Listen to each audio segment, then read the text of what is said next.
both of them. Both of them.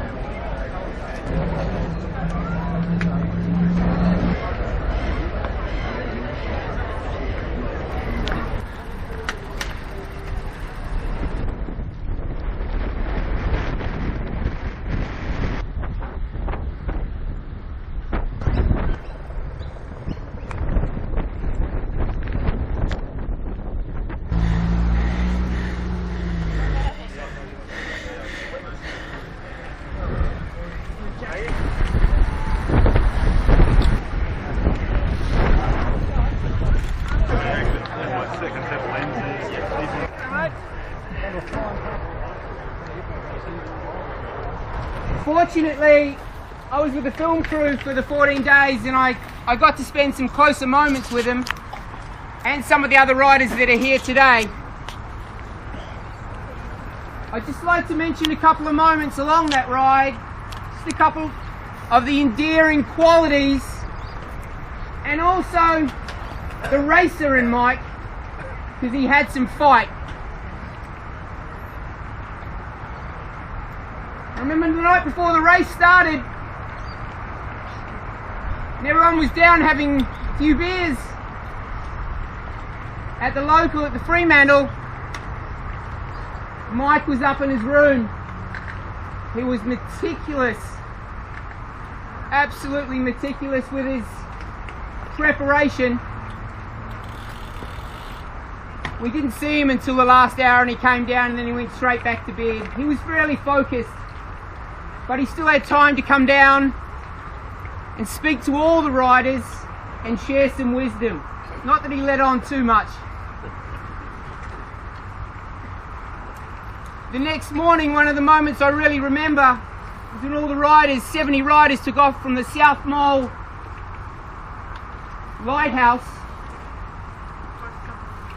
Once everybody had left, Mike rolled through last. He wanted to make sure that all the riders got off safely. It only took him a few kilometres to be on the front again.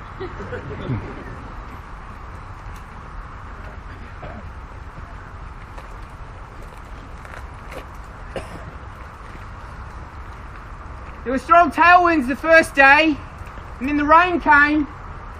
And I remember it was about 2 a.m. in the morning. We rolled up in the film car beside Mike and asked him how it was going. His first words were, "How is everyone behind me?" He was suffering like everybody else, but he was always thinking of everyone else. A few nights later, on the Nullarbor, we came across him in a ditch, trying to get an hour's sleep. It was a freezing night, he couldn't sleep. And I remember he looked up at Jesse. He said, "Don't worry, Jesse, I'm going to catch Christoph." He was only 2,000 in and he had 3,500 to go. He sure did catch him, and we saw him catch him on Falls Creek. That was when we really started to see the racer in Mike. He started sleeping less and his experience started showing through.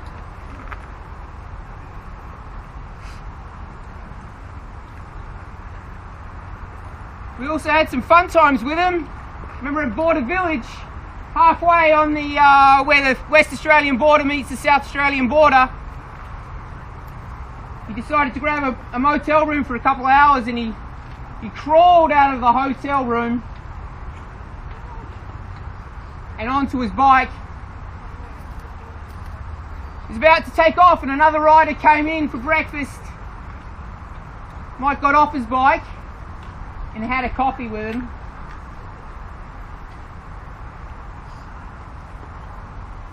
He had some amazing qualities. He was definitely a hard racer, but those endearing qualities and his thankless thought for all the other riders and the cycling community around the world is what I will most remember. I could go on with the stories. But I think if we could just take a minute's silence for Mike.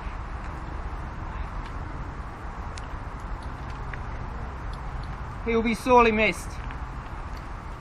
Thank you everyone for coming out this morning.